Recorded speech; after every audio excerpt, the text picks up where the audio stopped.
I really don't have any doubt that this Japanese fighter is going to be the next kickboxing superstar. Already super famous in Japan, just recently moved to ONE FC, now having 2 fights. We're going to watch today his fight against, I'm going to butcher this dude's name. So just call him Petch. Something, but it's basically Petch. Petch Tenong is an amazing fighter. So many fights, beat up so many people within ONE FC with his left round kick, with his intelligence. Now in comes Yuki Yoza, and we're going to look and see what happens here. It's very rare where a Thai fighter of this skill level gets knocked down, gets beat up a little bit. Yoza has such an odd style, as you saw there from the opening clips. And guys, stick around, because at the very end of this video, we're going to look at some sparring footage of Yoza, and oh my gosh, it is crazy. The way, like the intensity that this dude spars at, the stuff he can pull off. Now, I will warn you, the first round of this is a little bit slower. No big deal. We'll watch the first round, we'll get a sort of feeling for what's happening, and then we'll get the action really heavy in round number 2.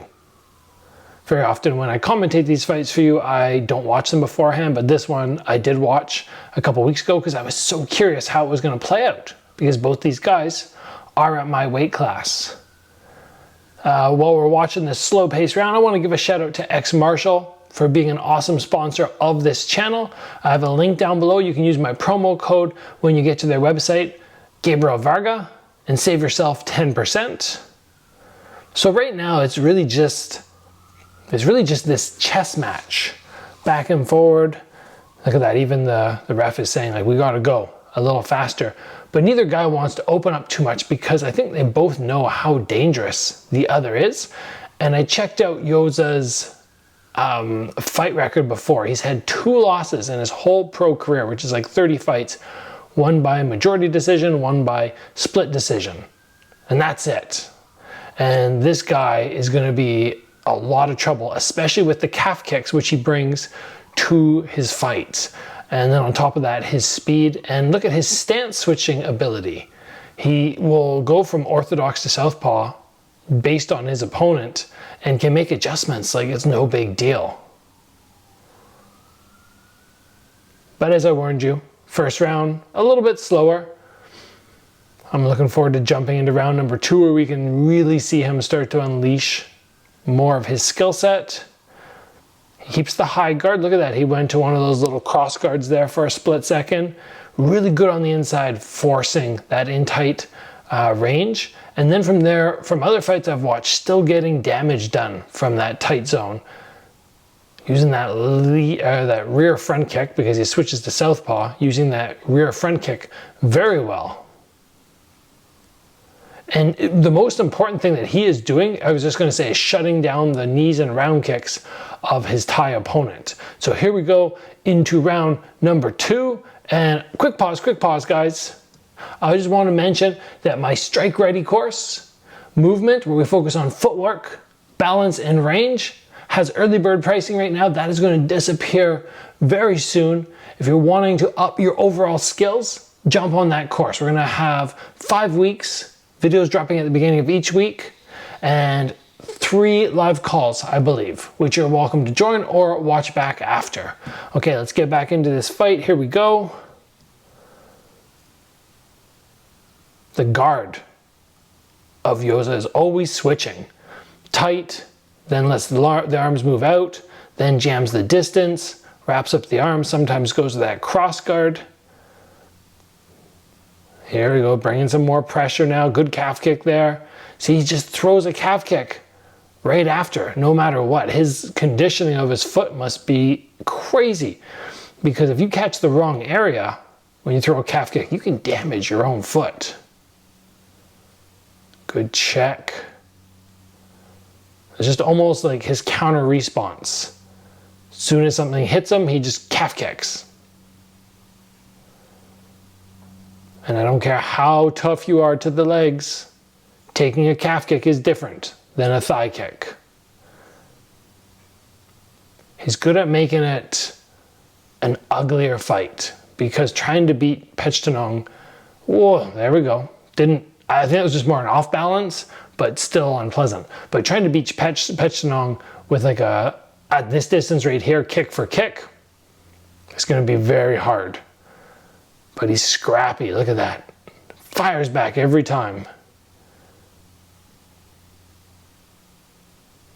And not giving Pechenong the respect, which most fighters, they take the left round kick, they kind of accept it, pause. Yoza, see how he fires back every time.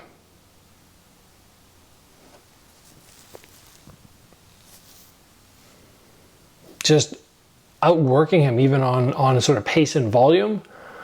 Even though Pechenong has picked it up now, there goes that left round kick. This is where he gets dangerous. When the, oh, big shot, there we go. Yes, that was a nice knockdown. We'll get a replay of that in about a minute when the round finishes. This guy not only hardly ever gets hit, but I don't never see him get knocked down. Oh, he looks stumbled again. The ref stepped in there, actually put his arm in the way of that Rolling Thunder. Good body shot, back down to the leg. I think it's probably at this point, like Pechenong is just going on instinct, but he has so many fights, his instinct is so good. He could be a little rattled, but he's definitely still protecting himself. Big left hook there though. Down to the leg. Look at him switch up the levels, switch up the angles. Whoa. End of the round there. I'm not going to say it saved him, but definitely I was close to another knockdown. Whoa. The speed of his attacks. Just relentless. Look at him. Boom, boom, boom. The transition from the calf kick and that nice slide up, side teep up to the head. Boom, right to the jaw. He has the transition from low to high. He's really, really good at calf kicking and then bam, bam, bam, bam, and then mixing in a kick, bam, bam, bam, bam. Round number 3, let's see if he can get the finish here. First round was close. He's up 10-8 now on the second, but you have to assume that he doesn't want this round to get away from him, because on the off chance he didn't win the first round, you never know with judges, it could easily go to a draw. There's a clinch warning for Pechenong. Man, I'm looking forward to watching the sparring after this. Everybody, they're never as good as they are in the gym. They're never as relaxed. When you see this dude move, and granted, maybe against somebody who's not at his skill level, but when you see him move in sparring, it's just wild.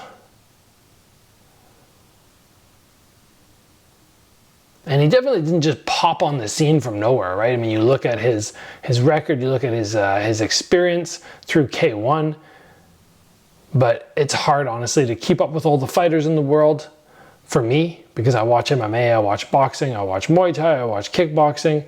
So sometimes amazing fighters like this slip by. But I believe now Nabil Anan is going to be fighting Haggerty for the kickboxing title. So hopefully Yoza gets the winner of that. Either of those opponents are going to be very interesting for him. I'll pause there. Too much clinch action. They really don't like the clinch in the kickboxing.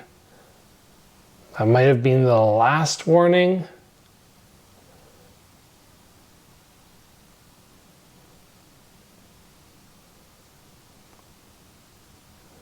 Interesting to see how many clinches Pechenong can get away with. He's reaching a little more. It's the pace here. Yeah, you can't catch the kicks either. I hate that rule. I hate not being able to catch kicks. I think it's ridiculous.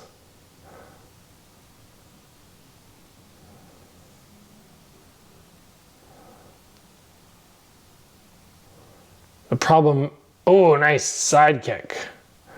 The The problem now is Petchnong, I wouldn't say he's known for being a massive finisher. He's like, pick the person apart, pick him apart. If he breaks him down, he breaks him down. But to go for that one-shot KO thing, I don't know if he's gonna be able to do it, especially with most of his kicks kind of coming at body level, knees at body level, maybe throwing the left round kicks at the shoulder level.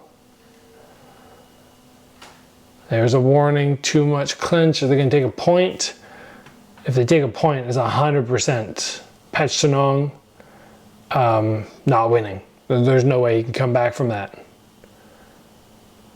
And yeah, they are taking a point. I don't like the rule set within ONE FC. I love the fighters. I love the fact, I mean, that they bring in the best. But this kickboxing rule set to me is, it's frustrating to watch with the lack of clench. You should be able to throw a knee or two like that. But even that, what he just did there was, I think, technically illegal. But at this point, he's got like 14 seconds to get the KO. And I just don't see that happening. At this point, against somebody of Yoza's skill level, I love that slide up teep. It's one of the hardest techniques to block. So there we have it, guys. This guy is going to be a star. It's going to be so difficult for anybody to beat him. There are guys, of course, and you never know how people feel on each night, but watching him, I'm just going, wow, his skill set is amazing. So let's get into the sparring footage now. This is wild. This was my introduction to him. Look at that, bam, bam, bam. This is my introduction to this dude, seeing for the first time just his sparring rounds before I ever even saw him fight. And I was going, this is crazy, the speed that he has, especially the way he switches on one arm. He hits multiple times. Look at that body shot knockdown.